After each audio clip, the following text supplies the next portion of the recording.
Thanks for joining us. This is The Economy with me, Ibrahim Sani. Here we are still unpacking the budget 2026. Because we've had enough time, slightly over a week now, to understand and digest the budget a bit, we can then discuss what can be the implication coming from it. Here to discuss this and more is a good friend of the show, Liansung, the head of tax at KPMG Malaysia. So let's talk a little bit more about the initial reaction from the budget. As I mentioned, we've had maybe 5 or 6 days now to sit down, think about it, and perhaps understand what kind of questions we need to ask from the details of it. For instance, what is your top level, I guess, comments coming in from LANGSUNG 2026? Yeah, thanks, Brian, for having me. I think honestly, when you look at it, I feel that budget 2026 is a kind of a heady hand in the uncertain time, in terms of that. It's not so flashy, but I think it's focused. Yeah, and of course, if you look at it, I have been saying that this budget is cautious and but bold in their direction. So they are actually seeing some commitment, continuous commitment in terms of the fiscal discipline, in terms of deficit, that how they're going to project it to narrow it further. That's my first impression. Okay. Yeah. The numbers have been said by many of our colleagues on air, off air, in publication, comments, writings, and so on, but we'll still repeat this. 421 billion expenditure for budget 2025, 419 billion expenditure for this year. I, for one hand, am not always applauding budget growing every year. I think that's scary, actually, if you ask me. So for the budget expenditure to decrease by 2 billion, I feel, this is my personal opinion, we're on the right track.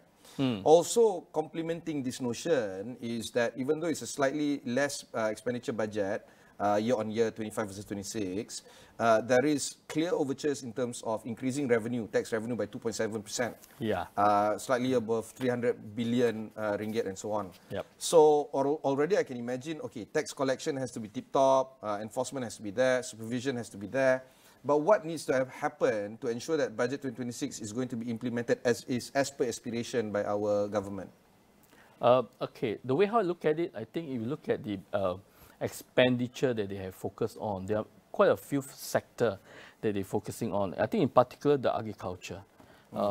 They actually move into a lot of initiative. If I were to compare the LANGSUNG analysis, the sector, I think the amount of spending dropped significantly from the 2025 to 2026 estimation. So this could be one factor when you're talking about the drop of the expenditure in terms of how the figure being determined from that reason. Of course, if you look at it this year, when they announced of 470 million instead of 421, there's a different category where they're talking about some expenditure allocated for GIC for that. Probably in the past years, it could be there, but it's not being segregated out. So the detail mechanism, I don't have it with me now, but it's from how the analysis work out. Now, this is interesting. You're right. The aspect of GIC, GLIC, GLC to come in has always been there, but more of an unbudgeted amount and more of a notes towards the budget. For it to be included in this budget and for it to be summarized to 470 billion, is this expected by your end, especially one who has been observing the budget for maybe 10, 20 years?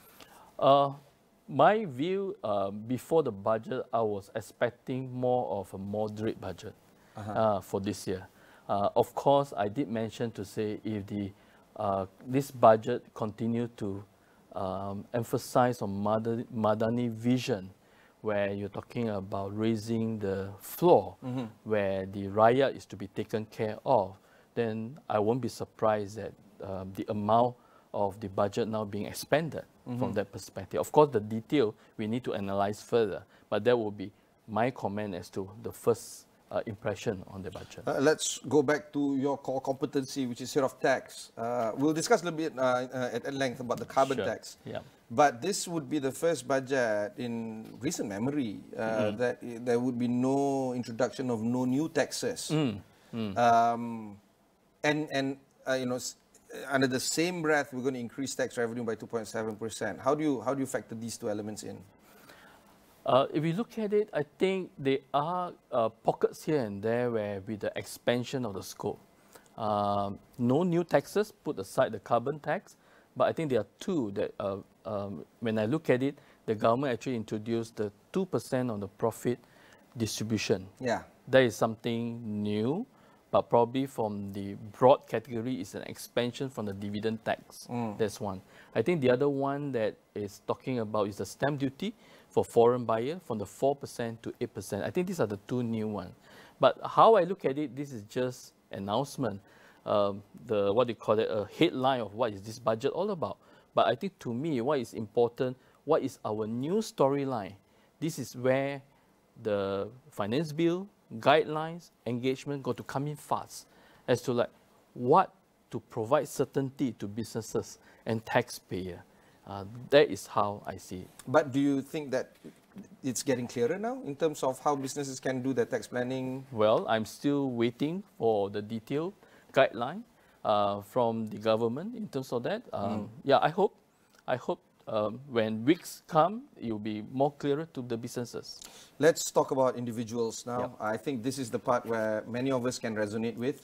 Rakyat getting a lot in terms of cash aid, tax reliefs, and of course the kind of headlines including Sumbangan Asas Rahmah Sara, which is 100 ringgit by middle of February.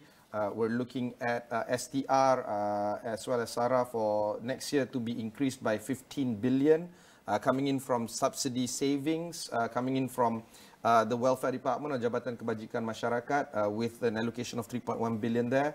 We're looking at more than 560,000 people being the recipients of this. Does this help the economy, I suppose, where we put cash in hand and people, I guess, getting more direct cash aid and cash access? Well, from that perspective, it really supports the Madani vision, where we are talking about how to raise the floor and the tagline of no Malaysian is left behind.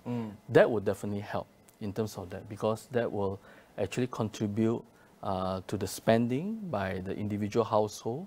From the tax perspective, yes, there are quite a number of relief that has been introduced. In fact, the focus is more on those OKU families.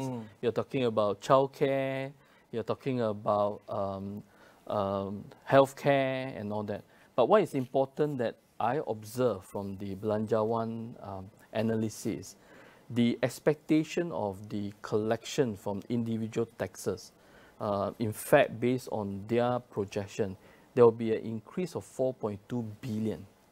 So knowing what has been announced, there's only additional taxes that perhaps can collect from here will be the 2% of the profit distribution.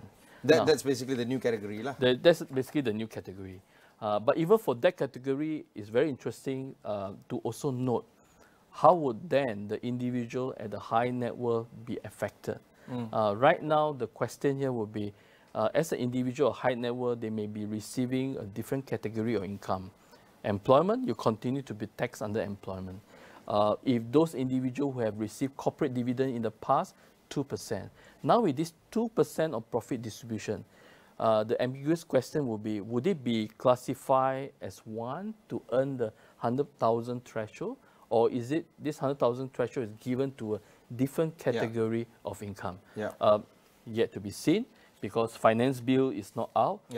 We need to look at it, the wording of the legislation, because this currently remain unclear. So the jump of 4.2 billion, very interesting to note whether what is the portion that is expected to collect from this group, plus perhaps the new individual taxpayer that being registered, or there's another angle, is that means that the hasil going to increase their enforcement on these high net worth individuals. Speaking about supervision and enforcement, what's your comment on increasing the operational expense for enforcement, i.e. The OPEX for LHDN, for SPRM, for instance, or any other agencies that is meant to tighten the leakages? Do you see an increase beyond your budget, or do you feel that they have to work with peruntukan sedia ada? My feeling is that I think in the current time, when we talk about productivity, especially when you look at some of this initiative, even when we talk about the new incentive team, also talking about KPI, my view that as a start, it should work with the current peruntukan.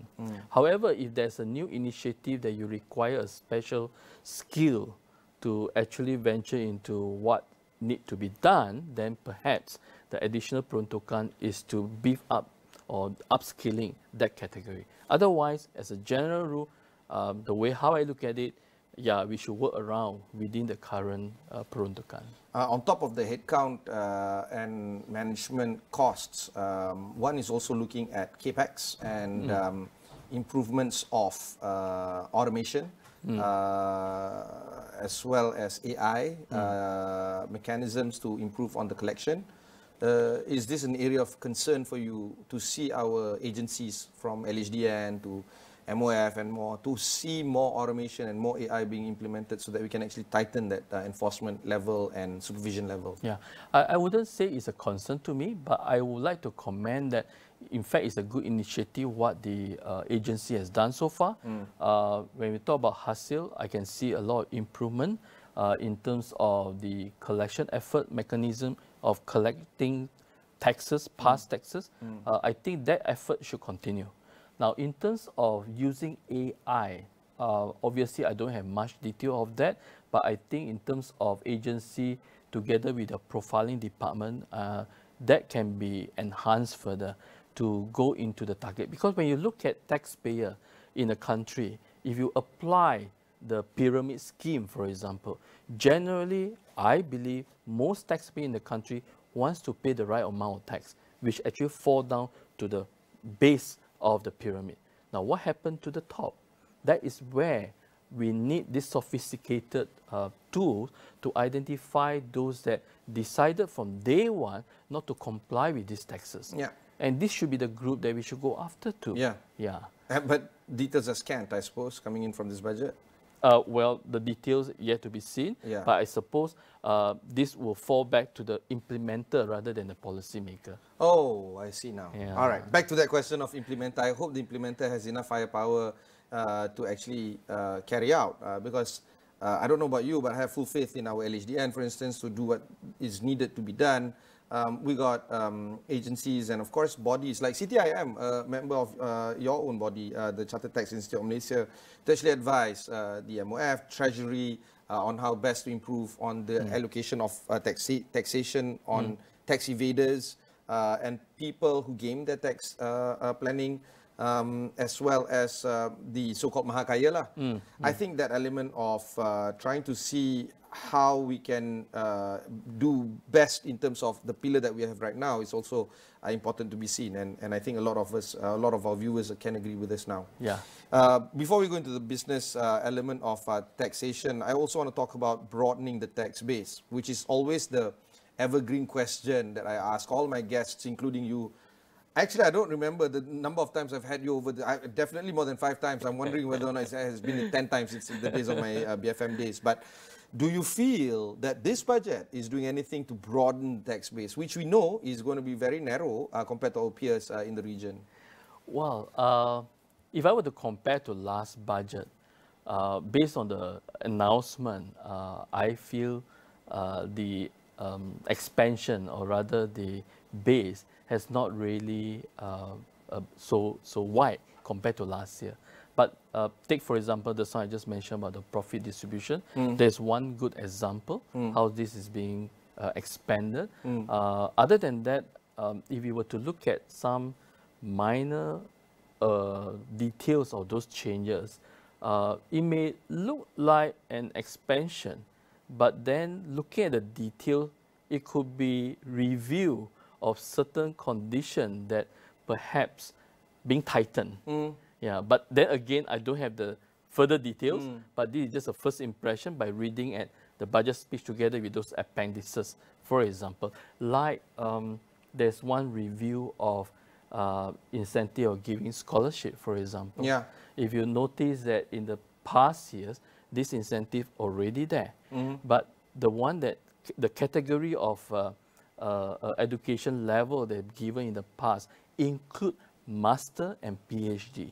But this round, if you notice, the master and PhD has been taken out, number one. Number two, obviously, they also included the household threshold as one of the conditions before this is being given that deduction.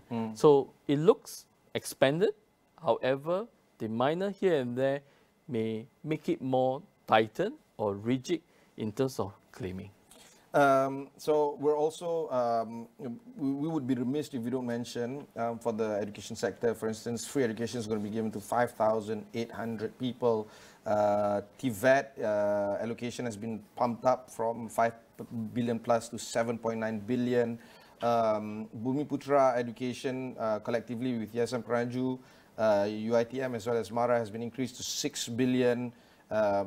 These are awesome things, if you ask me, especially when we talk about upskilling and reskilling our talents to embrace a little bit more tech, a little bit more IT, a little bit more AI there, here and there. Speaking of which, Talent Corp also is being mandated to execute the AI programs to actually work collaboratively with Kasuma and Kementerian Digital and so on. So I actually see where all this is coming from.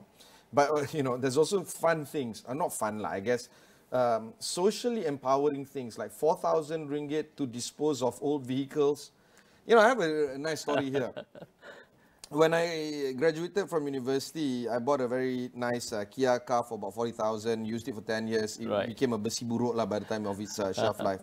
I didn't know where to dispose of it. I really didn't know. Okay. I had a chat with a friend over at Kedai Mama. You know, we spoke about billion things, just like two friends over Kedai Mama would do.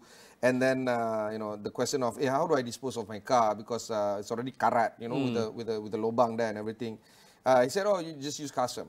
And, you know, at that point in time, this was 10 years ago, I didn't know what custom was, you know, and the assayer came over, assessed the car, took the car off my hands for 2,500 ringgit. It's amazing. I was thinking of me paying custom to take away the car, you know what I mean? But the fact that they wanted to offer money to take away my car is also an awesome thing. Right. Then, over the years, I realized that for high-density areas, especially urban areas like flats and, of course, PPR and move on to, you know, high income condos like Monkiara, for instance, you know, so many of these old vehicles. And clearly, when the government gives 4,000 ringgit incentive for you to dispose of your old vehicles, I think this is cheaper than, you know, asking a Bandaraya Tempatan or whatever to actually dispose of the car. So things like this, does you see this as helping, you know, not just the rakyat, but actually beautifying our urban places as well?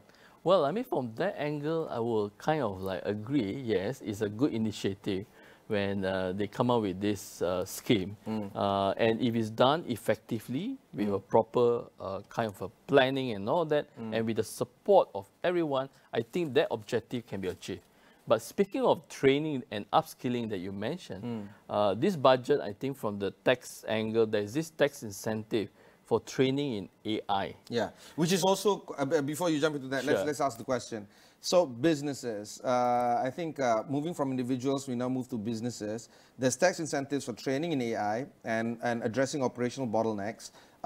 Claims can be done, but they require Talent Corp approval, I suppose. Yeah, that's right. 3 billion ringgit of HRD Corp training funds are going to be disbursed because of this. And many more. And of course, Yayasan Peranju is, of course, a big deal in terms of trying to help in this space as well. All this, do you think businesses are going to be able to, I guess, work towards and get these kind of incentives to actually upskill their own people?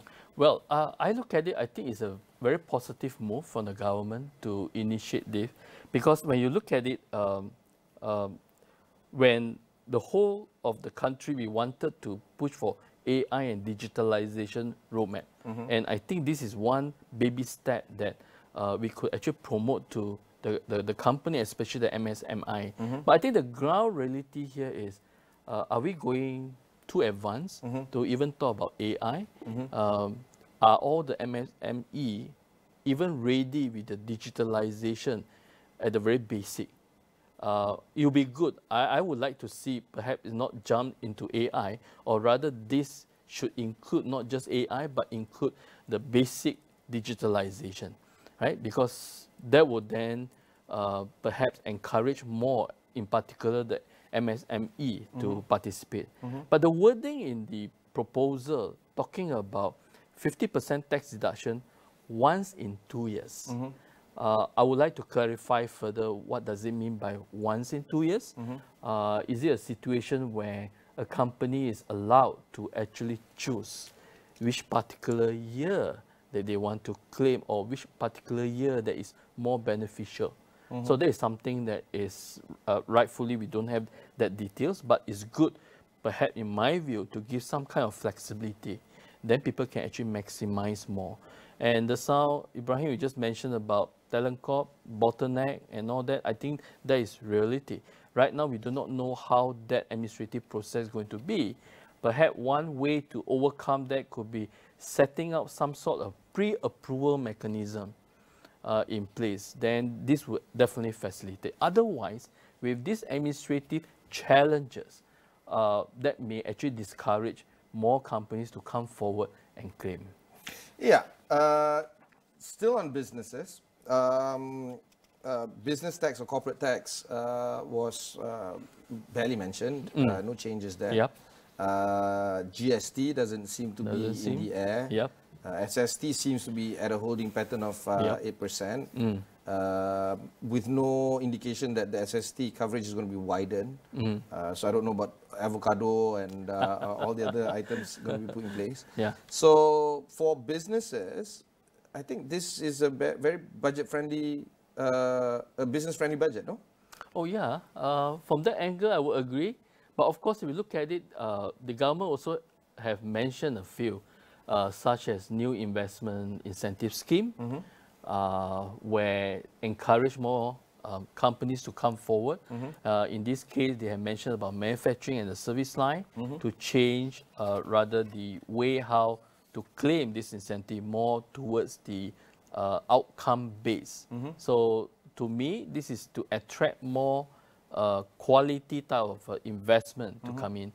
So of course, in order to do that, we are talking about compliance, where company who have proper procedure to monitor all this and go into the right framework to claim, I think they can actually get the most benefit out of that. Whether the question is whether for MSME, where their resources are limited, whether this will pose more administrative work rather than just, unlike in the past, where you can claim those incentives either based on your product or based on your activity, and once you submit, you get the approval, and that's it. Yeah. But now you need to actually track it. You need to actually monitor it. Yeah. I mean, bandwidth is one thing for MSME, but there's also competency. Yeah, that's right. Then you're not really seeing an uptick there, because if they don't have that competency, they have to hire folks like KPMG, for instance, to do their accounting with them. I'm happy with that. But what is the reality here? Yeah, I don't think they can. Right. So I don't know whether we're going to see any uptick there. But in that sense, this might work with larger companies. True. Yeah. Very true. And of course, GLCs, GLICs, I suppose. Yeah. 2 points I would like to add on that is also good to provide this certainty to the company would be, what happened to those companies have already gotten some sort of incentive? Now, with these changes, what happened then? Yeah. So it's still... You mean, is it going to run concurrently? Is it going to run concurrently? Is it going to replace? Yeah. Are we seeing a transition period that to phase that out? Yeah. Still not sure yet. The other thing is those companies who actually enjoy the Pillar 2, right now, would there be any, is this incentive something that can replace? We are still not sure, whether how can it make available to their current incentive that no longer provide some sort of this tax benefit. There will be this few question mark, and we would like the guideline to be out soon so that it provides certainty to taxpayer. Let's talk a little bit more about the segmentation of growth by sector. You touched a bit. Agriculture, we're seeing a forecasted of 2.2% growth compared to 1.2%. Manufacturing is decreasing year on year, 3.8% last year, this year versus 3.0% projected or forecasted for next year. Services about the same at 5.2, 4.1%. Construction is going to see a major decrease from 10% to 6%. And with this, why I'm bringing this up is because next year we're going to see Visit Malaysia Year 2026. Yes. We're going to see a lot of companies, especially in the services sector, more precisely in the hospitality business, perhaps even in transportation business, Yep. to drive up beautification Yep. and improvements on their facilities and capex. Yep. With this, the government has allocated a 500,000 ringgit renovation expense tax relief, I suppose, to be capped at 500,000. So what should businesses be looking out for on this front? Yeah, I think this is more focusing on those tourism projects. My view, this is very helpful where, however, businesses must also be careful before they actually claim it. I don't think it's talking about spending. It should be looking at the compliance, where they need to keep proper records and all that. Again, we don't have the details now, but if I were to compare it to the post-COVID, where they allow renovation costs to be claimed. Yeah. So if I were to draw parallel to the past, take note, in the past they require the certified by external auditor. Yeah. So it's not as simple as I just claim it, you need to be certified. There will be list of eligible costs. What are those fitting, what are those lighting and so forth. They also spell out those ineligible costs as well. Mainly are those professional fees and the other important is a claim of timing. In the past, they will look at when the services is performed rather you pay. So these are the things that I think businesses should take note of. But looking at this sector, just now I did some research. When you talk about claiming this renovation by the tourism project, you're talking about those operator that must register with MOTAC. So currently, based on 2022 statistic that I have, I think it's only about 4,766 companies that actually registered with MOTAC. It could be slightly more now. Could be slightly more but now. still within that range. Exactly, exactly. So again, we are just talking about these limited numbers. So it'll be good to see whether just not the company that registered, but able to substantiate that they are actually promoting this, will be given a chance to claim as well. The impact, therefore, might not necessarily be so substantial, no? Yep, totally agree. Totally agree. But I guess a little bit here, a little bit there adds up to the big idea. Yes. Now, this is one of the biggest items that I want to explore, which is the stamp duty reform. Yeah. This is one of the key factors of how LHDN makes money. And you know, while we're seeing the 2.7% tax revenue increase, stamp duty reforms are also being announced. How does this tally between these two, I guess, opposing statements? And what is your take on it? Sure. Probably I would like to mention that I don't think is what LHJ want to make money on this. The way how I look at it, if you look at the development of the Act, stamp duty is the last Act that have not gone for self-assessment. The rest of the Act has already gone for self-assessment. Yeah. So now there's a comparison between official assessment system and the self-assessment system. So if you understand a little bit more, under the official assessment system, where taxpayer will bring whatever document to Hasil and say, please stamp for me. And it's actually Hasil's duty to determine, number one, is it stampable? Number two, is it what is the rate to be applied? Now with self-assessment come into play, it's a shift to the taxpayer. So taxpayer now got to actually determine whether is it stampable or not. And because of that, I think it triggered a lot of questions as to like, is this something that's stampable? In the past, I have never stamped before. So all that coming, and my understanding for this year before self-assessment, Hasil has carried out friendly awareness stamp duty audit. Okay. And that itself... So what does that mean, friendly?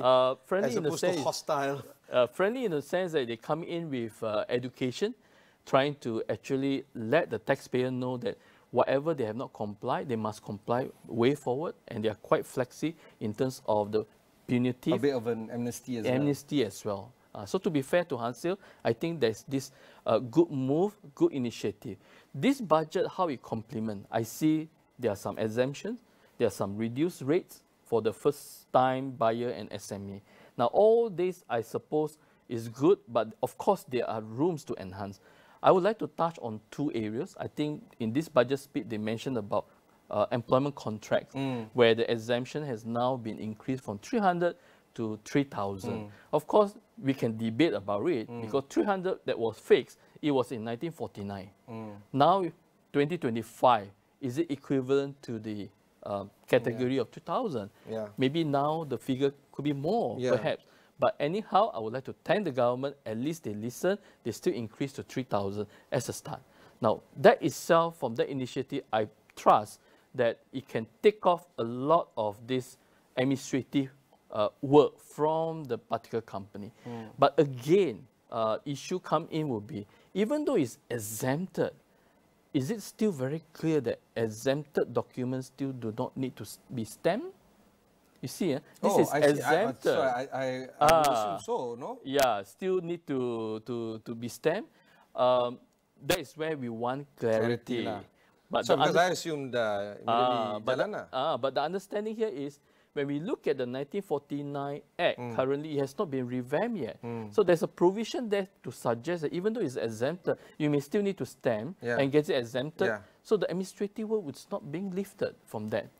Employment contract, there will be also question is to, would it be the first employment contract to be stamped, subsequent renewals, subsequent promotions, subsequent whatever lah, even up to termination. Does it still fall under this specific rigid definition of stamping? Of course, my view is if it's related to one, then it should not. Yeah, but that's your view. Yes, my view. Exactly. Correct. If it's not clarified, then my view is different from yours. Exactly. And then both of us go to Hasil and we have a different expectation. Correct. And then when you're talking about businesses that involve short-term and ad hoc workers, this can be viewed as non-employment, but more service agreement type. Then the rate is not 10 ringgit. It's 0.1%. Yeah, betul. Then it's 0.1%. Then the question is, are they applicable or not? Applicable, then of course you're talking about the amount. Imagine now self-assessment, I need to calculate and compute and pay. Same goes to director's appointment. It's a service agreement. 0.1%. So that is on employment. So there are many questions that still unanswered. I believe most taxpayer wants to comply, but they just need clarity. And now, of course, I'm sure LGN or whoever is going to... That's right. I still have a few points when you talk about self-assessment. In fact, our wish list here is to ask the government to consider pushing the self-assessment to a later date, so that perhaps that gives more taxpayer more time. But of course, we can understand that it may still have to go on. I think it's fine. But I think what is important, greater details of guideline to be issued. Many businesses right now, if you look at it, you ask them about stamp duty rule. To most of them, they will say, these are all new rules. But in fact, the law is already there from day one. It will be good for the government to consider waiver or penalty at least for 1 year in this process of self-assessment. And how do we want to promote voluntary disclosure program for them to come forward for past record? So I think what is important, let's move forward rather than go back, you see. And of course, the other one is, if you look at what the government currently trying to implement into 3 phases, 26, 27, 28. 26 phase is actually quite broad. So our suggestion here is maybe we can start off with a more simple, like tenancy agreement first, then let people will settle down how the law applies, then only you apply. 3 important points is that even the current law, Section 35A, still not very clear about who is responsible for submitting the returns. So is it the same person that is liable to pay the stamp duty to submit? Right? Now, what happened if both parties agree and say, tak apa, I yang bayar? Then how? I think the law doesn't provide that. In the event of audit under self-assessment, who does IRB want to go after? Especially in the case of non-resident, for example. So that part is not clear. Which is going to be a big topic if you're looking for this type of contracts. Of course. And the last important one, under the service agreement, we have this third schedule that only refer to obligor as the liable party. Now, a lot of interpretation about this. Does it mean that the party who is paying for the service means obligor? Or is it the party that provide the service? I think taxpayer wants certainty. So these are the things that may impact businesses if this certainty are not being achieved. Do you think that the timeline is going to be very tight in terms for Hasil to come up with the guidelines because 1st January is just around the corner? Yeah, we are just hoping that the guideline can be out within this month, perhaps. Then at least you still have 2 months to digest. Even that also to communicate with the relevant stakeholder, it will definitely take time as well. Okay, we'll go for one short break. When we come back, we'll discuss a little bit more with So Leansing of KPMG.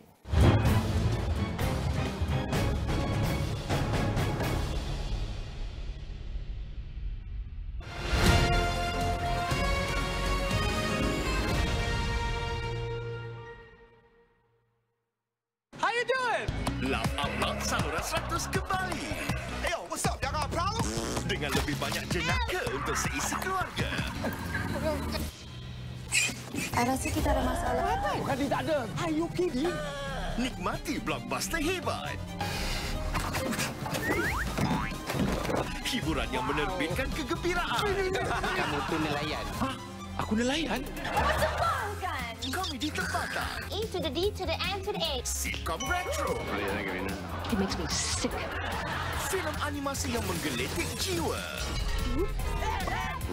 Laugh Out Loud di saluran 100. Stream bila-bila masa, di mana jua, sehingga 4 peranti. Penyokong memberikan keyakinan. Manchester United memerlukannya untuk menewaskan Brighton. The Eagles tiada gentar. The Gunners sedia untuk bertahan. Inilah One for the Fans. Pertembungan paling sengit Premier League. Semuanya di sini. Secara langsung di Astro.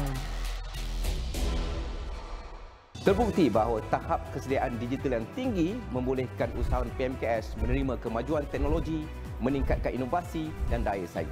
Nak tahu bagaimana nak menilai tahap kesediaan digital dan mempercepatkan transformasi digital syarikat anda?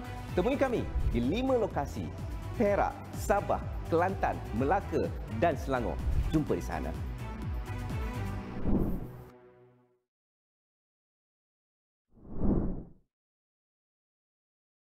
Buli di sekolah. Isu ini bukan perkara baru. Buli tertakluk kepada perbuatan agresif secara fizikal. Apa sebenarnya jerebu punca utama yang menyumbang kepada masalah ini serta kesannya kepada kesihatan kita? Mereka akan mengalami iritasi kepada mata. Selain itu, iritasi kepada saluran pernafasan.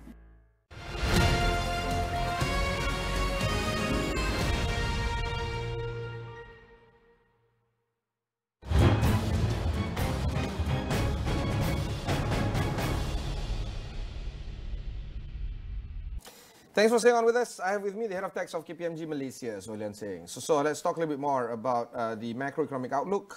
We will be talking about the new investment incentive scheme. But it's worth noting that Malaysia's approved investments between 2022 and 2025, at least for the first half of the year, has shown a year-on-year increase, especially for the first half of this year, 18.7% year-on-year to 190 billion. Despite global uncertainties, we are still attracting investors coming in. And these investments are expected to be realized, particularly in key sectors such as semiconductors, renewable energy, data centers, and the like, many of which we have discussed a bit here. And of course, many of the shows out there have been discussing that the incentives hitting these kind of segments and sectors are actually quite promising. Right now, MIDA, I suppose, will be issuing guidelines on not just the new investment incentive scheme, but of course, outcome-based incentive framework. What kind of details are you looking at when it comes to MIDA coming up with this framework or guidelines? Yeah, at the moment, we don't have the details yet. We are still waiting for MIDA to come up. But I think one comparison that I can give, perhaps the last 1-2 years, if I'm not mistaken, the budget came out with a revised green investment tax allowance, GITA or GITE, where they set out a different tier where you need to actually claim this incentive. I think in terms of the revised Gita or Gite, they talk about tier 1, perhaps in the category of EV, tier 3, perhaps in the category of solar. The differential would be in terms of the duration as well as the percentage of utilization. What I would expect, maybe slightly more detail here, would be how do we then track, or how does the taxpayer need to track some of this performance, you know, when they come out with this, when they enjoy this particular incentive. And I can only visualize that documentation become important whenever there is hasil audit or hasil verification. We need to then demonstrate that the company actually fulfill those KPI that has been set in advance. One of the reasons why we're looking at this as well is to perhaps understand on the company's side of things. When they invest in a particular country, they want to grow that particular business in that particular country, reduce costs, increase revenue, and trying to diversify the market mix globally or if not regionally. It also supports the idea of the inclusive framework coming in from the OECD on the base erosion profit shifting or BEPS, especially on Pillar 2 when it comes to global minimum taxation. Do you feel that there would be some clarity coming in from MIDA's framework to talk about base BEPS Pillar 2 with these kind of elements here that we are now raising, especially on the investment side? I can only say I really hope so, because I think for the past cannot like that. You can't just hope. I mean, hope and pray is one thing, but okay, put it this way. Let me rephrase. Okay. What kind of guidelines are do you want to see coming in from MIDA on this front? Okay. Your wish list. Yes. I would like to see when we talk about the Pillar 2, for example, the outcome-based incentive. How would they then actually make available to this company who coming in and also trying to get who have perhaps lost the tax benefit, you know? Okay. Yeah. So if you were to compare to other countries, for example, there was this type of incentive where they actually give back certain grant because you need to pay a minimum amount of tax. They will give back this certain grant. The question is, this is my wish list to see that. To be more competitive in this region, then if Malaysia can adopt the similar mechanism, that would be good for investors. Sorry, is it being applied elsewhere in other markets? In Singapore, in Thailand, yes. So I guess if we're slightly behind lah, because we just need to execute what our markets, our neighbors are doing, then we'll be just fine. That's right. All right, let's now talk about the carbon tax, the only one new tax that has been mentioned outright. I spoke, of all people, to the New Zealand Prime Minister last week on carbon tax. Yeah, crazy, right? He's coming over for the ASEAN summit later in the month, and the New Zealand Prime Minister was actually applauding Malaysia's move on the introduction of carbon tax. But he also mentions that, you know, every country moves at their own pace, and they have, while everybody should be cognizant of carbon emissions and improving on industries on how it can be done properly. We were talking at length about this being needed, but on that front, I was trying to understand the Belanjawan 2026. When it comes to carbon tax, it is not just steel and iron, if I'm mistaken. It's also energy or energy emission. So how do you see these details coming in? Do you want to see more clarity when it comes to the carbon tax being a tool to actually improve on our energy mix, for instance, reduction of coal, for instance, these kind of elements? Do you see that as a mechanism to actually shape industries rather than try to get revenue out of it? Yeah, I think the budget speech doesn't give much details of that. Which is fine, because I suppose details should come later. As you're right, the implementer should be thinking about the framework and the guidelines. Yeah. Policy will be set at the budget. Correct, yeah. My view here is, I think when you talk about announcement, it's not just policy. Question is our ecosystem ready? Right? Because when we talk about carbon tax, number one, it's very important that we must have a system that able to measure. Carbon account, carbon account. Right? Carbon account, measure. Because here, even though, yes, we start off with the steel industry, energy industry, there as a start, I think it's fine. Yeah. We can go by phases to other industry as well. Number one, I think is a measurement. Number two, even say we have those data, whether this industry that you just mentioned, do they really need a robust system even at the implementation level? Which right now, when you look at companies, they probably will need time to actually beef up those systems, those data, you know, in terms of that. Second, who is going to verify the data? Are we ready with a pool of accredited person? Right now, that is also another point to consider. And the third point, my view, while you can have a data, assuming you have a pool of accredited person, how do we then monitor then? You know, monitor of this progress. It'll be good, of course. Yes, you go by phases of implementation. Ideally, this is not supposed to be a collection of taxes.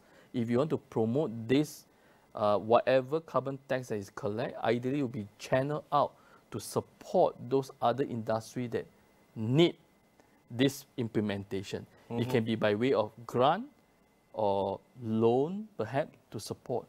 And last but not least, how do we make our business more competitive? What is important is, is the proposal of the carbon tax is clear enough that we are able to interact with the EU CBAM. Yes. For example, ideally would be those tax that has been recognized or credited that are able to reduce those CBAM charges that impose on the Malaysian export to those EU. But EU CBAM is the carbon border measurement approach. Adjustment mechanism. That's right. And I think only Singapore is looking at this. I'm not too sure about other markets, especially Thailand or Indonesia. Perhaps they are at the same starting point as ours. Yep. But this, my argument is, we do this first, and then we can comply and try to measure up accordingly as the time goes by. Yeah. But this is a good start, no? Yes. And it does create that environment where, or ecosystem where businesses are now pushed to do this, and professions or at least competencies like carbon accounting has to come to play. Correct. And try to see how we can comply maybe 5-10 years down the road. Yeah. So my point here is, you're right, Ibrahim. That is a good point. So as a start, while we can have all this measurement and all in place, we must always have the alignment with this EU, or rather example of the EU thing, rather than we perhaps implement our own policy. Then later on, we start to realize it's not aligned. Then you got to adjust back. So since we know the overall objective is to achieve that, so why don't we look at it holistically in terms of that? Okay, I guess we can cap off our conversation with ASEAN. There is this ASEAN business community aspect that has been brought in by the Prime Minister, of course the Finance Minister as well. Simplifying investor processes through new ASEAN business entity or ABE status. It is meant to facilitate the movement of skilled talents over here. Investor pass with multiple entry visa facility for prospective new investors in key sectors such as semiconductor. A new outcome-based incentive framework for manufacturing services sector is also being mentioned. What are your thoughts on these items? I think this is a good, I would say, promising move to help, in particular, the Malaysian listed as well as a mid-sized company to expand across the Southeast Asia. And I think with the current uncertainty from the tariff point of view, this is something perhaps is a good initiative that within ASEAN, how can we actually work together to build a marketplace for ourselves. While it starts off with skilled workers that can move within ASEAN, my thought of this is that it would be good also to expand the collaborative effort to include the preferred tariff code among the ASEAN or among the... I'm sorry, I'm unfamiliar with this. For example, like when you export to another country, that you could be being imposed with a tariff within that, ideally we'll be having a preferred tariff code among the ASEAN so that we are being more competitive in terms of that. Okay. That could be maybe... This is a mechanism that is... I don't know yet, but this is my wish list in terms of that, rather than just make the skilled worker move around easily. But I think we can go beyond that, looking at tax. One of it is tariff, right? To have a consistent rate so that we can go to the market. Perhaps even absorb the shocks coming in from Trump or whatever. Perhaps, yeah. So this could be one that we can promote regionally, this collaboration. And as well within our powers, I suppose. ASEAN Summit is in store in KL. Yep, that's right. So that would be one wish list I could see. If we can do it rightfully, this would be a very powerful tool to promote this collaboration. Sorry, this is, you just inspired me with another argument, because in the EU, not only do they have free labor movement, you can, if you're born in Italy, you can work in Sweden and pay rent in Germany, you know, that kind of thing. But the income tax rate is actually quite uniformed. So you really can't evade one jurisdiction just because you want to have a lower tax rate with another jurisdiction. Yeah. That would require more discussion, I suppose. Because but you know, if you do things like this, preferred tax rate, regionally, free labor movement, it all adds up to that. At the end of the day, right? Yep, that's right. And then only we can call ourselves a regional bloc. Yes, totally agree. Nice. But at least as a start, I suppose the tariff could be something that is easier to implement. Whereas you talk about the income tax, well, we have a DTA and all that, that require more time to harmonize some of this. Because tax residency is already a big issue amongst our members. No, but if you want that, you got to have this. This is more of a prerequisite, I suppose. That's right. Oh, interesting. Right. So that will be my wish list, the way how I look at it on this ASEAN bloc. Okay, you've been covering budgets for half your life. How's budget 2026 overall? Recap. Recap, I like to see that or this budget appears to be more of trying to build trust through tax as a tax practitioner, right? But one thing I would like to see further would be, please, guidelines, finance bill, engagement, would like to see it to happen soon, so that we want certainty. We want to see what are the details so that the benefit to businesses, taxpayer, can be determined, and all of us want to pay the right amount of tax. So the way how I see, not just announcement that is important, the execution, right, and also clarity. That would what I view 2026 budget. If we were to do this interview next year, I think the conversation will be slightly different, because then it will be budget election. I'm realistic, Mr. So it is what it is. Every 5 years there will be one budget. There will be budget election. Yep. But this isn't it. It doesn't look like it. All right, if you've missed any part of this interview, just head on to astroawani.com. You can also check out all the coverages that we've been giving over for Belanjawan 2026. Just search for Astro Awani Belanjawan 2026. Until then, thanks very much for watching, and catch you in the next one. You guys have a great week ahead.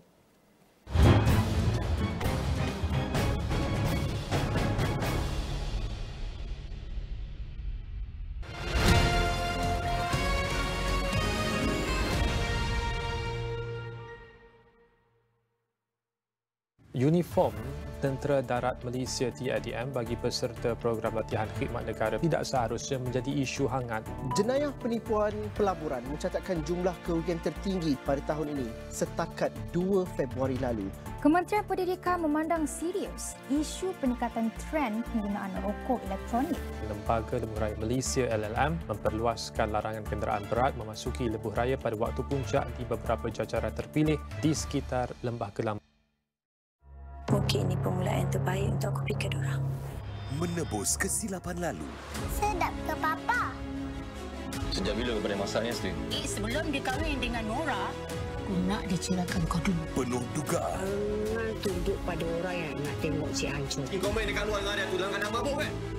Tak tahu. Kalau kau nak rosak, kau nak hancur seseorang. Kau hancur seseorang, kau tak hei aku sekali lah. Mutiara dalam debuan kamus di Astro Ria dan Astro Go. tariffs on imports of products from China reaching up to 145%. Tariffs on the rest of the world are sitting at 10%, with the potential for reciprocal tariffs to be reimposed within 90 days. Kunjungan rasmi Presiden China ke Malaysia ini menunjukkan komitmen kedua-dua negara untuk meningkatkan hubungan diplomatik ke tahap yang lebih strategik. Gaza menjadi medan pembunuhan beramai-ramai dan penghapusan etnik yang sistematik terhadap penduduk Palestin dengan ratusan serangan udara dan darat menyasarkan kawasan kediaman, hospital, sekolah serta kem pelarian. Polis Kuala Lumpur mengeluarkan 7,013 saman lalu lintas dalam tempoh 2 hari pelaksanaan penuh OPUU. Perbuatan menghidang atau menonjolkan minuman berasaskan arak dalam majlis rasmi kerajaan adalah bertentangan dengan hukum syarak, moral dan undang-undang negara. Di dalam setiap berita yang dibawa, konteks amat penting. Cara kita mendapat berita kian berubah. Melalui media sosial maupun saluran digital yang lain serta kaca TV. Kami sentiasa membawakan yang tergempar dan terkini. Kita ni buat sesuatu yang berbeza. Berteraskan acuan verifikasi yang diamalkan supaya setiap fakta adalah sahih. Daripada analisis pelbagai sudut yang mendalam, laporan-laporan khas dan perbincangan yang membina negara. Inklusif, suara rakyat kami ajukan. Keseimbangan persepsi kami pastikan. Kerana setiap cerita mempunyai impak yang tersendiri dan perlu dibawa dengan penelitian yang terperinci. Pastikan Astro AWANI menjadi pilihan anda tidak kira di mana sahaja anda berada. Saluran berita paling dipercayai di Malaysia.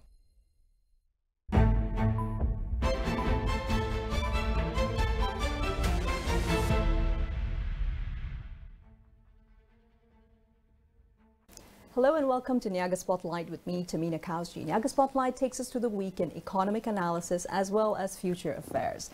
And now, this week on analysis, Spotlight is clearly on Malaysia's office space reinvention. Now, to set that all within the frame also of the recent Budget 2026, it actually did set the tone for more disciplined, sustainability-driven economy. The next big shift, of course, will be a carbon tax rollout in 2026, which will actually be making retrofitting and reusing of existing buildings far more valuable than tearing down and rebuilding from scratch. For Malaysia's property sector, that is a turning point and a very interesting one. Incentives such as the Green Investment Tax Allowance, GITA, extended until the end of 2026, now reward energy-efficient upgrades and ESG-compliant assets as well, exactly where innovation in workspace design is also taking place. Now, there's also JLL's latest data showing that Kuala Lumpur's office vacancy eased to about 19% as tenants are also gravitating towards higher quality, flexible spaces. We're looking at reinvention, not so much rent cuts as a new strategy.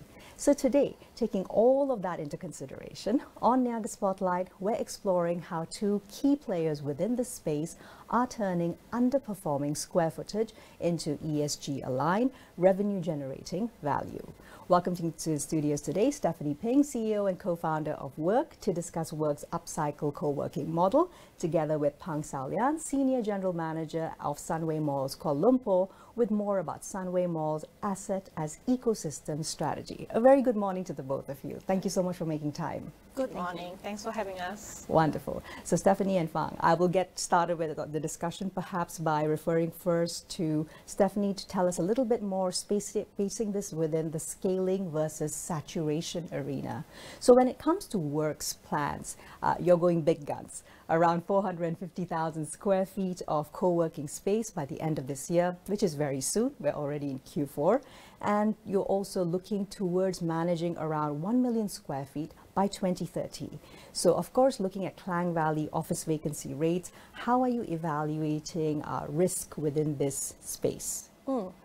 Well, I think when it comes to saturation, we are really not quite there yet at all, because this is at the infancy. I wouldn't say it's infancy, but it's, you know, maybe toddler stage of the industry at the moment.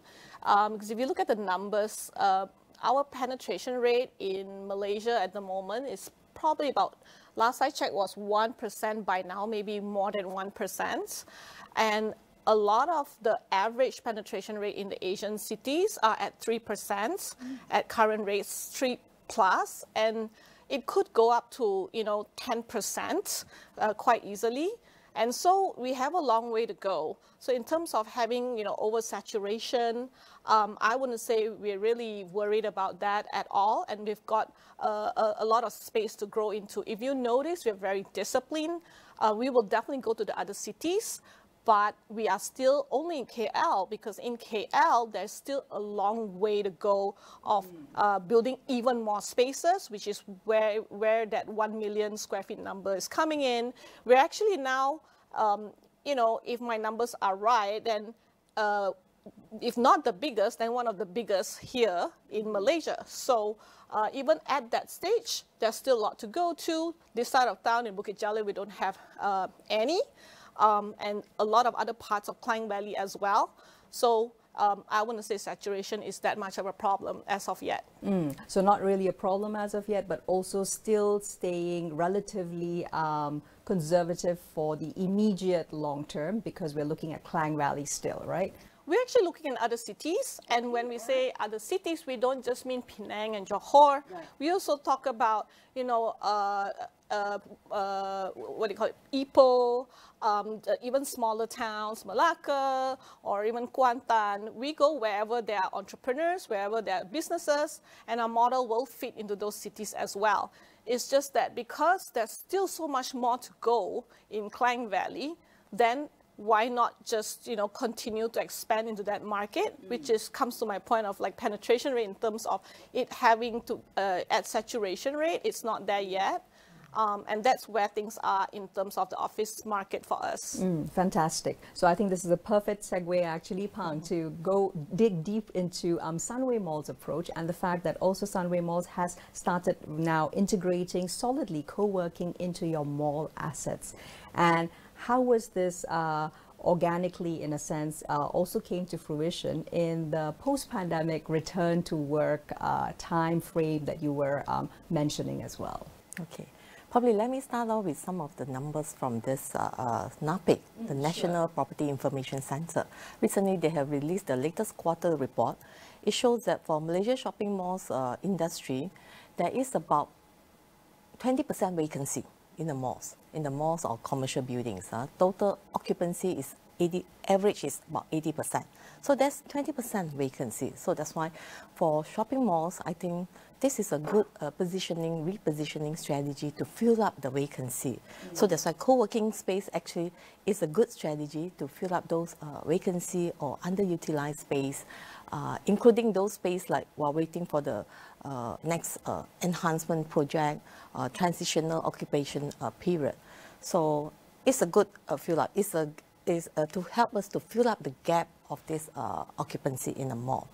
And on top of that, it will help to generate revenue because it's a business model. Whether it's a fixed rental or a revenue sharing, there'll be an income rather than leaving it vacant. So on top of that, the most important is the footfall that absolutely. The there's a lot of footfall erosion as well. Yeah, you will have to bring in the shopping, footfall. more malls. Correct. We need more footfall to the mall because nowadays the online shopping is very competitive. So that's why for physical brick and mortar mall, we need footfall, physical footfall. So co-working space can help to bring in footfall. And on top of that, spend. They activate the space and at the same time also can generate more sales activity in the mall. Exactly. So it's sounding like there is also the positioning of co-working spaces as being a sort of a weekday engine inside a weekend asset where, of course, all malls are crowded, people want to come out and take their leisure time. So these kind of performance indicators, which Sunway Malls has also been tracking because of the work component. Can you tell us perhaps a little more in detail, like what kind of time do people actually spend their dwelling time while they're inside the mall, which may be related actually to the co-working spaces activity? For Sunway's property, most of our development is an integrated model. It comes with shopping malls, commercial office, residential, all this. So that's why as of today, we have two locations with work. One is at the Sunway Velocity 2 office building, and the other one is at our Sunway Putra Mall, inside the mall. So it has been working very well because it helped to drive footfall, activate the underutilized space. And we can track because we do have this shoppers tracking system to track how many people coming in. And if I look at the performance of work in our property, currently I think the occupancy was quite good.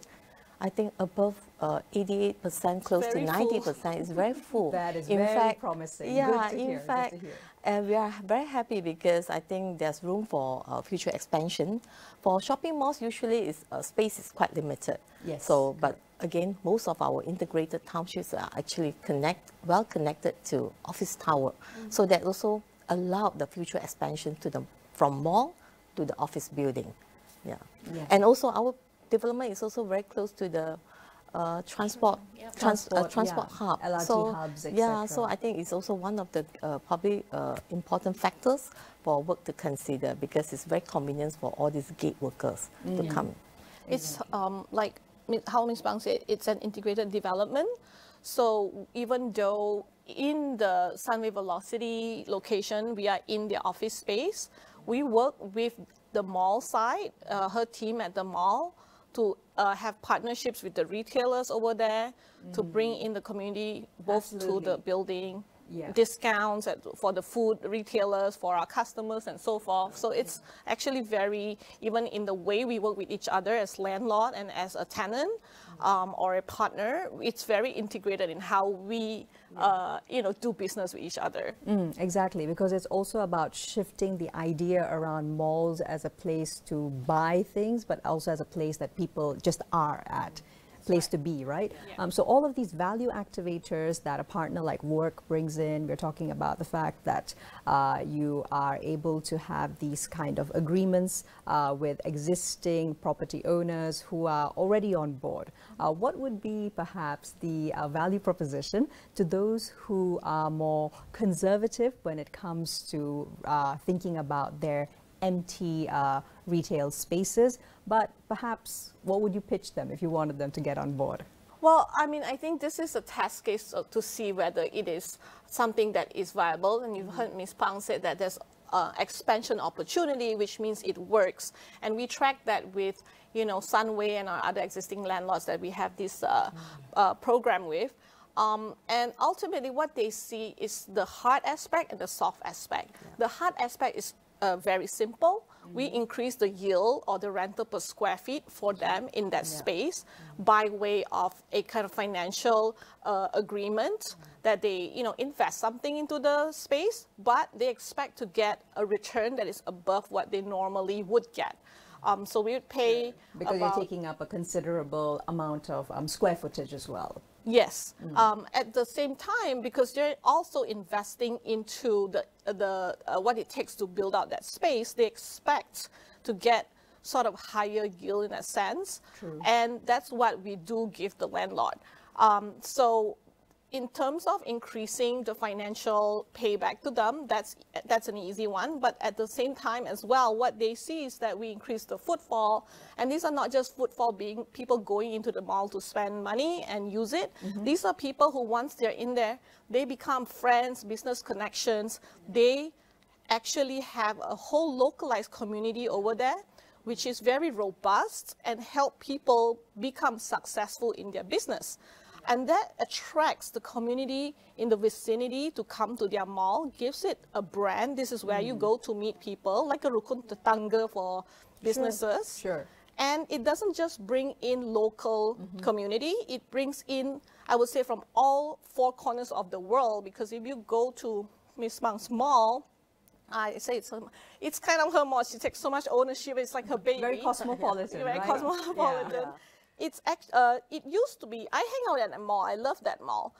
And a lot of our team goes to that mall. And it's a mall that is really, really good for the local people who is wanting a whole range of experience at their price point as well. Nowadays, though, we see when we're in that space, we hear a lot of accents from all over the world in our space. And these are the digital nomads who have now discovered this mall as the place that they want to be and want to hang out in because there's a community there. So we're bringing the whole foreign international crowd into this space when it used to be super robust as a mall for the locals. And now there's a whole mix of another crowd, which is the digital nomads really love it. And I would like to call it like a mini Bali over there. With all these people like clacking and working, making income from other sources, but then calling it a home because of the trains, because of the eateries, because but of all that still situated stuff there. spatially in Malaysia. Fantastic, Stephanie. So probably I also would like to add on to this. I mean, actually two more value that can be added from this is actually for the co-working workers or the entrepreneurs or professionals there. Actually, they will find our place is like they can find work-life balance because they can just after work they can just go down to the mall for karaoke or for movie and for dining, all these experiences.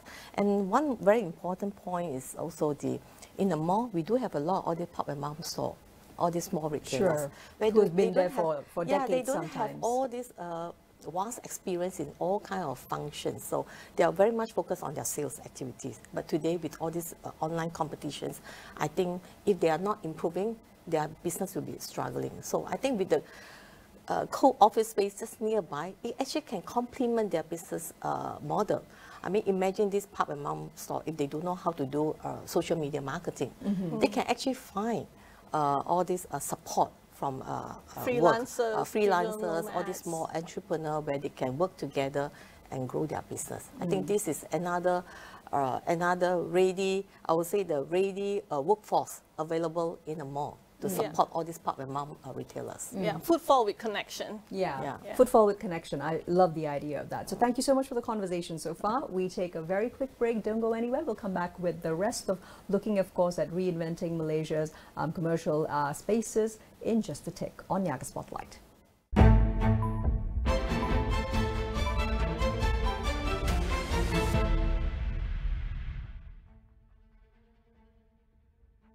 When the superpowers move, the ground shifts. Power isn't just about might anymore. It's about narratives, networks, negotiation. We go beyond the noise to deliver laser-focused analysis on how power moves and what it means for the world. This is AWANI International, reporting the shifts in power affairs shaping the world. Perang musikal lawak superstar. Datangnya mereka dari pusuk dunia. D.O. Titori Omi Dari Tanata. Kami memang tegas.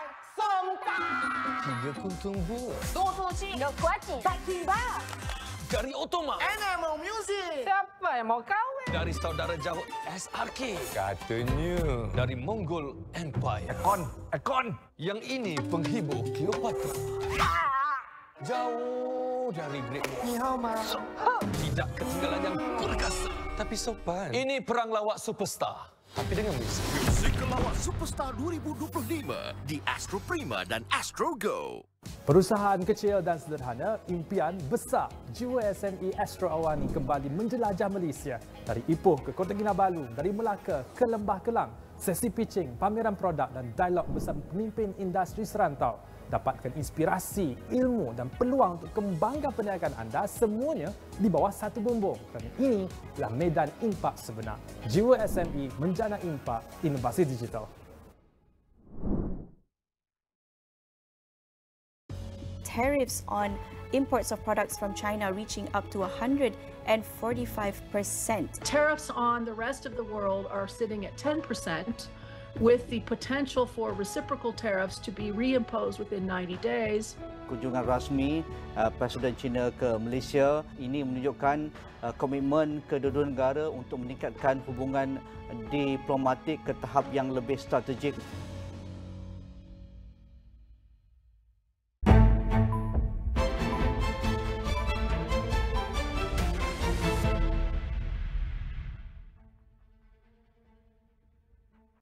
Welcome back to Niaga Spotlight, still with me, Tamina Kausji. And today, of course, we are discussing a very pertinent topic in light of course, the Budget 2026 announcements, looking at Malaysia's office space reinvention, together with Stephanie Peng from Work and Pang Salian of Sunway Malls, Kuala Lumpur. So Pang, I wanted to dig a little bit deeper into looking at operational alignment, when, of course, traditionally, the mix was more towards your stronghold, F&B, retail, entertainment, and that kind of lease stability. So what kind of SOPs or structures do you have in space now to ensure that it's still all aligned, even with newer, more invigorated leasehold tenants like Work, for example? Few things that we need to focus when we decided to work with a co-office space, because mall operate from 10 to 10, 12 hours a day. But for co-working space, I believe it's 24 hours. 24 Your members hours. may come back to office anytime. And that's the hook, right? Correct. At least for the co-working spaces. So that's why we have to look into the locations, the accessibility. So it will be ideal if we can have a direct access. That means for from the co-working office space, they don't need to go through. Their members don't have to go through the main mall entrance. from car park to the mall, then go to the their office space. If we can have a direct access, for example, the lift access from the external or from the car park directly to the space near the office, I think that would be ideal. Of course, also because of this odd working hours, so we can't provide the aircon system 24 hours. So what we need to do is we will advise Work to have their own AHU units or their own aircon split unit system. So it will allow flexibility. Because otherwise there will be a lot of wastage in terms of all this electricity. So other than that, it's like toilet have to be nearby so that they won't loiter around midnight, late night kind of things, housekeeping, and also beside of all these operational things that we need to consider, another thing that's very important is one is on the financial business model. A lot of time we work on revenue sharing. So we have to make sure that they do well so that we also can enjoy a better revenue. So we have to work together in terms of marketing collaborations, in terms of their branding, their signages in the mall. So we have to make sure that it's prominent so that people know how to go to them, go to their workspace, and we work together. So hopefully they can get 100% occupancy, and they also help us to improve our overall footfall. Exactly. So actually a lot of thought goes into making it quite as seamless as it is for the end customer, who are the co-workers and then those who spill out into mall to access services.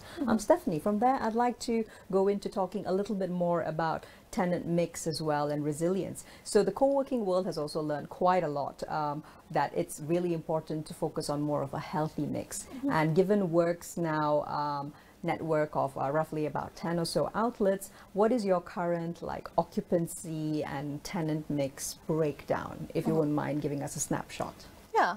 I mean, I think we started with the smaller companies. We started with actually a lot of startups. Then we have a lot of freelancers. Then we go, have a very strong base with the SMEs. Currently, we have about 70%. We call it enterprises, which are large teams, large companies, and 30% SME. But I believe in the future, we will move back towards a 50-50% mix, with a lot of it being the smaller guys or smaller teams.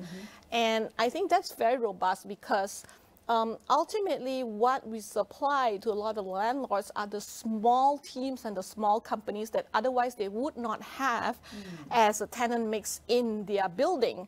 We're there to service. It takes a lot more servicing with the smaller teams and smaller companies. They want a huge community aspect, which we have. They want to meet people, they want to collaborate because they're smaller, they have less resources. So they tend to play off of each other and kind of band together to do businesses, deals and business together. So that's a lot of investment into the community aspect. And that's what makes them so loyal to us. But it takes a long time to build that community. Like even throughout COVID, when things were hard for that segment, we would financially help them and pour money back into the business so they would survive during that time. They thank us post-COVID by coming back to us because they have this loyalty to us now, which took many years to build. But that when we have this loyalty and this community, it brings more of them because they talk, there's word of mouth. And so when it comes to the smaller teams, I think that's a huge kind of segment for the landlords that they would like to service, but it's too much for them to do because they have a lot more that they have to worry about in their property. So having to just partner with us is an easy way to do it, because the partnership is really seamless for the landlord. It's really one agreement, a very small budget of their enhancement plan or their renovation budget, and they get to have all the good stuff about our business, which is the spillover effect, the increased rental, but they don't need to do the headache, which is the work and the servicing and the business model of all that. And they basically get this business to be part of it, to make some money from it, and also all the spillover effects to their building. So it's kind of a no-brainer to enter in the new market for them, and also have that stickiness in their building. Exactly. And it was also interesting that you mentioned that you do foresee perhaps the enterprise mix will go down to a little lower so that it's a 50-50. So does that also mean that you generally envision enterprises going back into more traditional office spaces? So when I say percentage, I don't mean enterprise will come to us less. I just mean the whole pie of people using co-working spaces will increase, and the enterprise will increase, the SMEs will increase, but the percentage will probably swing back to 50% SMEs and 50% large companies, just because SMEs are such a strong base for us and such a strong base for Malaysia's economy as well. Enterprises, of course, is amazing for us. After we have gone into SMEs, the enterprises came to us because they want to be near to the SMEs. They want to be near to all these little teams. In a very non-traditional manner that actually speeds up work. Yes. Oh, fantastic. Yeah. From there, Pang, I'd love to actually have you discuss a little more in detail Sunway's live, learn, work, play model, because this is possibly one of the best ways in which it is actualized. Tell us more. Yeah. Actually, the co-working spaces actually help us to support the work pillar that we mentioned just now. The live, learn, work and play. And the rest is actually, they help us to fill up the entire ecosystem in a mall. How they do that? Because, for example, like just like Sunway, it's also part of our missions to nurture young entrepreneurship, like what Stephanie mentioned just now. We work closely with our Sunway University. We have iLab, we have X-Farm. All this is actually help to cultivate all this young entrepreneurship and also this creative or sustainable business idea.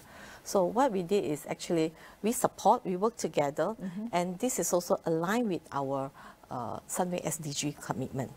Our commitment to the economic growth, especially on the gig economy and also the lifelong learning. Because through this collaboration, we actually work a lot on the learning program, especially on the digital innovations.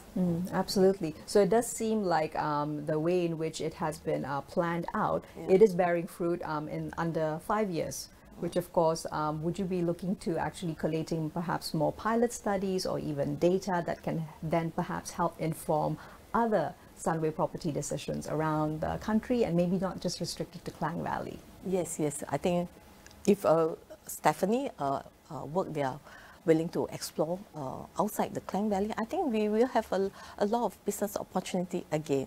Right now in our Sunway malls, most of our malls occupancy already above 95%. Some is actually 99%, close to 100%. So that's why. But one thing is we do have office tower, so we can work together.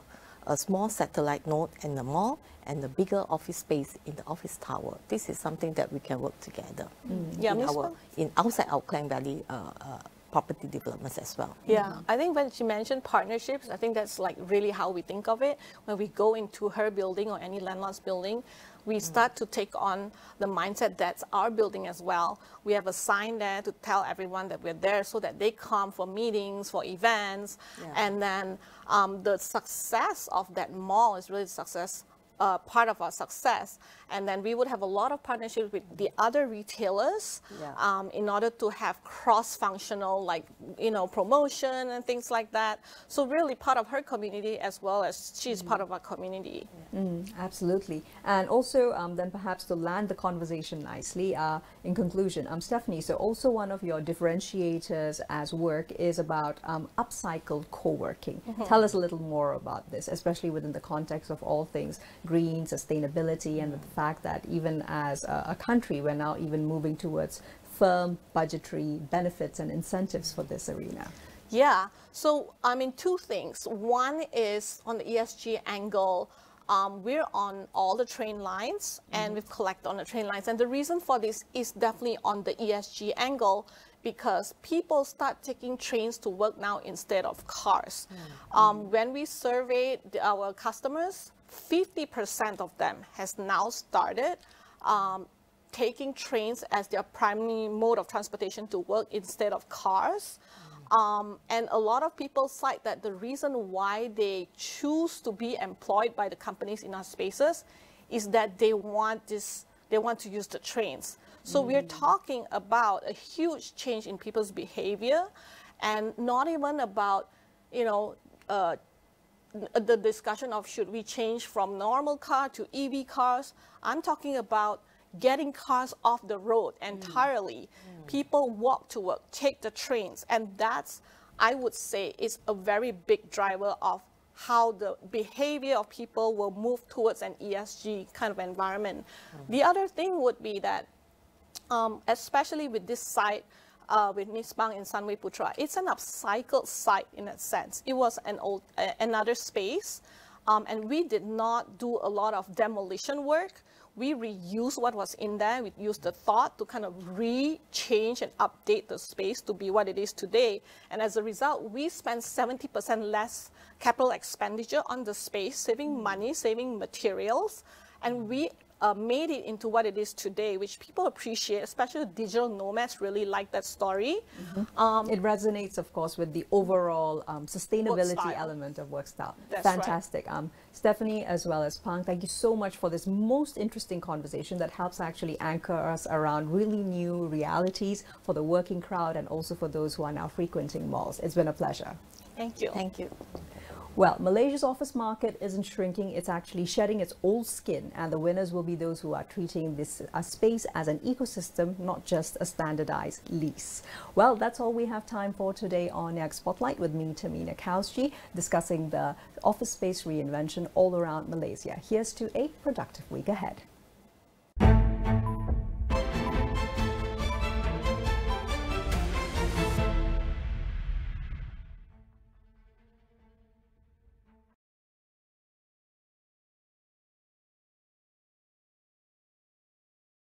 Ada yang perdebatan bahawa GST perlu dikembalikan semula kerana ada yang mempertikaikan bahawa SST itu tidak efektif. Isu buruh kanak-kanak bukan sahaja dalam bentuk fizikal tetapi juga bentuk moden yang lebih licik dan juga terselindung. Kita tengok buruh kanak-kanak dan ada juga buruh paksa kanak-kanak. Perkumpulan FB dikenali sebagai grup budak-budak sekolah rendah yang didakwa menyebarkan gambar remaja perempuan tidak senonoh telah pun ditutup. Awak berdua pemilihan tim kapten. Terima kasih, Coach. Mana Coach tu? Sekolah terpaksa gantung dia untuk sementara.